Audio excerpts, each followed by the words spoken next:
Oh, it's a tough question, but I have to ask it because that's what this is about. We ask the questions that normally you would feel uncomfortable asking. And I'm asking Savannah Saunders, what's it like to have been involved as a victim of sex trafficking, as a sex slave? And let me do this very briefly because we have such limited time. You were raped at 6. You went through a great deal of additional abuse, attempted suicide. All of those things, tragically, are all too common. But then you were sold to a pimp into the sex business. For 8 months, describe your life. Well, for that 8 months, I worked 16, 17 hours a day. I was never paid any money during that time. I wasn't allowed to leave. I wasn't allowed to eat what I wanted to eat, drink what I wanted to drink. Basically, my whole life was controlled by other people, and I was ultimately an object that was passed around. How many people per day? How many Johns? Well, my quota was $1,500 a day. So The pimp gave you a quota. And if you didn't meet that, what happened? I would be raped or beaten. Where did all this take place, by the way? We read about these things and then can never imagine. Are we talking about a motel room? Is it somebody's private home? Who owns the home? It was in hotel rooms, massage parlors, and apartments. Why didn't you escape? It was similar to somebody being sent in somewhere with, I don't know, a bomb to their chest or something. It was very, very mentally imprisoning. The door wasn't locked. I physically could have left at any time, but mentally I was scared to death. My home was only about 8 miles away from where I was being held, and I literally could not see outside of that realm to leave. And, you know, that all came from compounded trauma throughout my life, and I was just conditioned for that. That's all I thought I was worth. That's all I thought I was good for.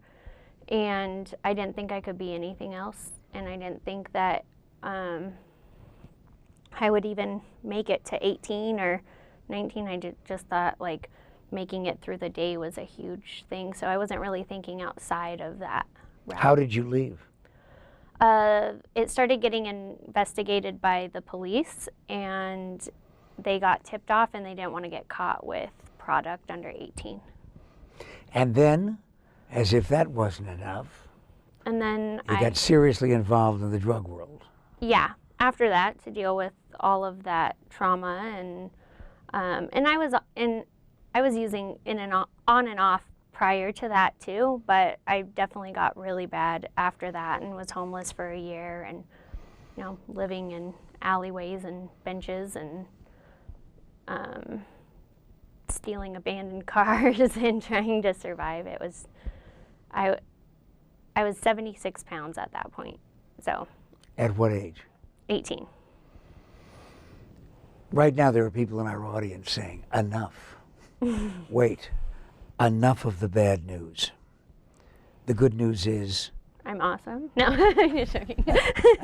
And your husband thinks so. Yes, and I have 4 amazing, beautiful kids who have not a perfect life, but a good life, and they're excelling in school and excelling in all the things that they do, and pretty much living the life that I didn't get to, and it makes it worth it because I've really broken a cycle, and my kids will do amazing things with their life. So, pardon the insensitivity of this, but I've never gotten a chance to ask anyone this question. Okay. Anyone who has been abused sexually, particularly over a long period of time, how long did it take you to be able to respond intimately to your husband?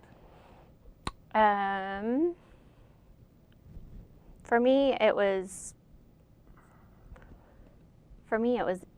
instantaneous, but for other people, it depends. But that all depends on the person and the experiences and the person that they're involved with, and those that all comes through personal growth and healing and having somebody that respects you as a person and not as an object. Are you going to ever be able to tell your children? Oh, I tell my children. I wouldn't not. I can't go into junior highs and high schools and educate other kids on the horrors of our society and not educate my own kids on that. Educate them right now, very, very briefly if you can. One lesson for moms and dads and the kids themselves, how to avoid having the same kind of problems that you had, being absconded, kidnapped, and held prisoner. Well, it's really important for parents to understand that abuse and trauma lead to horrific outcomes. It leads to cutting and suicide attempts and bullying, and pretty much most of our societal problems are due to trauma, whether that's from direct trauma or oppressive trauma, whatever. And so for parents to recognize if their kids are acting out a lot, there's usually an underlying reason for that, and to get them the help that they need. And for children to understand that, to tell a safe person that what they've experienced. It wasn't until I was 26 years old that I ever tell anybody what I had gone through, and that was the day that my healing journey started. And Savannah, to wrap this up as a happy story, is working on her master's degree right now, works with children of all ages. And if you ask me what's it like talking to Savannah Sanders, I would agree with you. Awesome. Thanks. This is Pat McMahon.